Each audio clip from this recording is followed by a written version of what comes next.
Hey guys, it's Nian again, and I am going to be casting this second game of FnaticMoon versus SKMC, and this is from the semi-finals of the ASUS Republic of Gamers Summer 2012, of which I have already cast the finals of. This is some of the semi-finals, and this is due for release either Monday or Wednesday, and then I think the next one, which is Tasia versus 4GG, is going to be sometime either later the week that this is released, or possibly on the weekend of that week, because these tend to be sort of longer series, 3 games, 4 games, 5 games, and I think the finals was 5 games, or 6, but 5 or 6. I think it was 5, but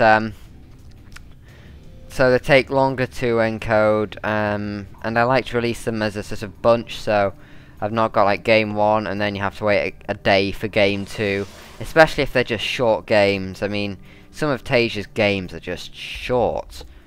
I think there was one from the pool play that I saw that was something like 4 minutes, which is crazy.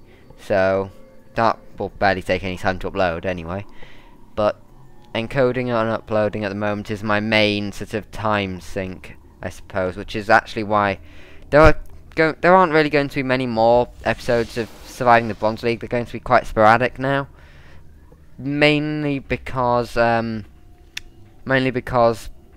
having sort of some trouble with getting any decent ladder matches in the ones I do play, and then in addition to that, being able to, there's a fighter jet going overhead, and in addition being able to actually have time to encode and upload. And recently I've not been actually getting a lot of games on ladder because school started and all that, and I've also switched to playing random, so my Terran play and Zerg play is pretty low quality at the moment. I tend to be doing a lot of just mass bio play, and Forge Fast Expand for MC, by the way, which I probably should mention at some point. But FnaticMoon also taking the third, but MC from game 1 has learnt this and is cannon rushing. So it's I don't know what can we see what Moon sees. He doesn't see the cannon rush. This could potentially be a massive mistake. Will it finish up in time? There's the pylons wall off, and Moon can't actually do anything. 2 pylons, I think that's 2 pylons walling off. Oh, that one was cancelled. But this expansion is going to get denied. Another cannon going down, which is making me wonder if MC's possibly overcommitting slightly. And there's a cancel just as it finished up. So there's a cancel on the photon cannon, and that probe just able to retreat to a safe distance. But as I say, Surviving the Bronze League, my Terran and Zerg play is not very good, so it's a bit iffy on that front, but yeah. So I'm going to be doing a lot more pro casts because they're my most popular videos, unsurprisingly, because why watch a Bronze League play when you can see 2 Grandmasters battling it out over a large prize pool? But to complete the wall off, I don't think it's actually secure at that bit, so I think that a couple of Zerglings could just run up the ramp. But might be a slight problem for SKMC. But Surviving at the Bronze League, yeah, like I say, it's on hold for the moment. I'll be releasing episodes, but Moon wants to get a high-rich Vespene geyser. That would be probably gold minerals there. But fewer gold, a lot fewer gold than if there were gold. But fewer mineral patches, but rich Vespene geyser. So presumably we're going to see a high gas play. For example, a lot of muters or possibly infestors, but mass infestors doesn't tend to be all that good. I don't think MC will have seen this. No, MC hasn't seen this, which might be a slight problem for MC because... Well, I just got cancelled then. I presume either a cannon or a gateway. I'm going to say cannon from the area there, because I don't think you'd be able to fit a gateway in for the neutral supply depot. But that sentry is going to start tickling the Overlord to death. Will it be able to get it before it goes out of range? It is on a path to go all the way back up there. I don't think it will. The sentry may pursue if it decides, but it will survive. Yeah, MC pulls the sentry back. And Robo going down, as well as level 1 ground. So warp gate research about halfway done, and going to see a queen and starting to push quite aggressively towards the centre of the map. And yeah, we are going to see an Evo chamber going down. Apologies for the background noise, people are deciding to do stuff while I'm recording. And 3 Overlords just hanging out. I thought there were spine crawlers or spore crawlers from their placement, but nope, 3 Overlords in a line. And nothing really exciting is happening. 3 gateways going down for MC, taking them up to 4 gateways. And they should finish up to coincide with the end of warp gate timing, so almost perfect timing by MC on that one. Possibly not, but I'll give him the benefit of the doubt. He knows what he's doing more than I do. But are we actually going to see any sort of heavy Ling-based play from this? I don't think so, because he's only got 2 Lings. However, he is getting Ling speed, and by the looks of it, he might be going for another drop play, because he's getting the Overlord drop sacks as well as, I think that's Hydra speed. Nope, Glial Reconstitution, which is the... Is that the Roach one? I think that's the Roach one. Yes, it is. It's movement speed for Roaches. And no, I knew it was either Roach or Hydra speed, as well as missile attacks. So presumably he is going to go for some form of Roach drop or something like of that sort. But beginning to ramp up Zealots, not Zealots, Zerglings.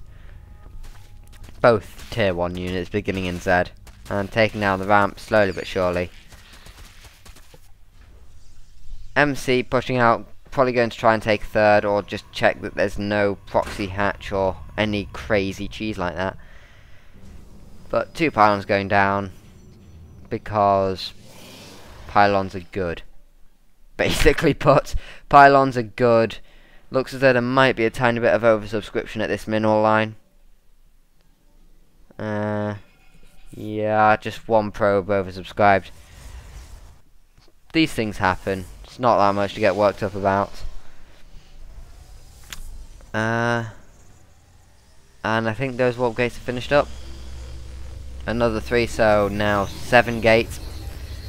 And armor coming out as well for MC. So there's not much going on, and pneumatized carapace, that is the one that allows I think that's Overlord speed.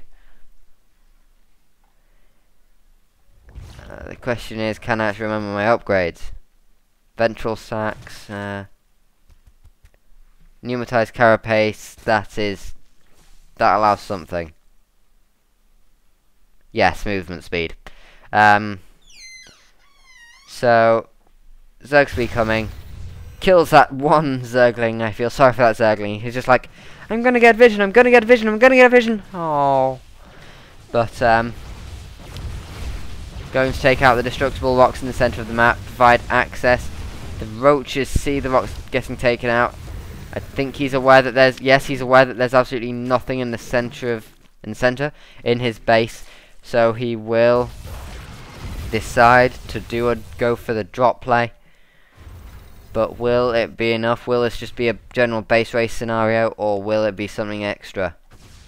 If he gets map vision, he will be able to see anything that happens. The Overlords need to move out. I think he suspects a drop. He needs to start killing those Overlords off now, or before they're able to drop. He could take out potentially a loss of units, and by a loss I mean roughly 18. However, he manages to force field himself in, so Stalkers don't have blink, so they can't blink past the force fields, which might be a slight problem for SKMC, because well, Overlords, I think quite a few of them might die if he lets the stalkers focus down the overlords. He actually decides to try and be clever by sending in the ones with the units in behind and dropping right on top. That's only really effective with units like banelings. How well are the Immortals doing? 6 kills on one, 6 kills on another, 3 kills on the third. Right, if we go into units lost, at the moment MC is slightly ahead on the number of units lost. However, massive roaches. Will the Immortals be able to keep putting up the forms that they're doing at the moment? With the Warp Prism warping in more Stalkers, so mass Stalker play at the moment. Those Changelings not doing much, because what else can he see? But I think he's trying to sleep, but yes, he might, oh no, pulled back. I got my hopes up then. Thought he might try and do a fake drop play, which would be interesting. But this might actually get cleaned up. This base not actually mining off the rich geyser, which is a bit strange. But yes, he might be trying a fake drop to try and get the army to come back to the base so he can start to push forward again, claim the rich Vespene geyser. Have we actually seen a spire yet? No, which is weird considering that he decided to go for the rich Vespene geyser. But if all these overlords manage to get taken out, or at least some of them, then it'll probably do quite a bit for Moon's macro. Apologies if I keep calling him 4GG. I said in game 1 that I keep getting confused between the two, even though 4GG is Terran and Moon is Zerg. It's just either the combination of the cross and the fact that 4GG uses that. That's what at the moment is confusing me. Well, not really confusing me, but just putting me off slightly. But warping in some zealots just to give him a bit of an edge again. Well, just soak up some damage probably more than anything. And a couple of force fields go down. Nothing sort of too major. Holding 3 or 4 roaches back. But this engagement's probably going to go in favour of MC. He just has a greater unit advantage, as well as losing pretty much half the units. And the Queens have got pulled. Will the drones get pulled? It's only a matter of time. However, there are no Immortals left, and roaches are good against Stalkers, especially if targets are tired. Trying to now get a decent is he targeting the workers? Yeah, he's targeting the workers now. And there's a GG, and Moon leaves the game. And MC now 2-0. He leads by 2 games. Well, obviously, because he's 2-0. And so, probably going to go into game 3. Probably going to win. I would definitely give the edge to SKMC. He has just bossed it up in, well, not surprisingly, he is the boss toss. But he has defended the drop play, and I don't know why Moon's so obsessed with the drop play. He's done it in both games, possibly trying to double bluff, make MC think, oh, he's done it in game 1, he won't do it in game 2. But he goes for it, it fails, and this could potentially cost him the match. So going to go into game 3, and will Moon be able to pull off the surprise? I've been Nian, see you next time.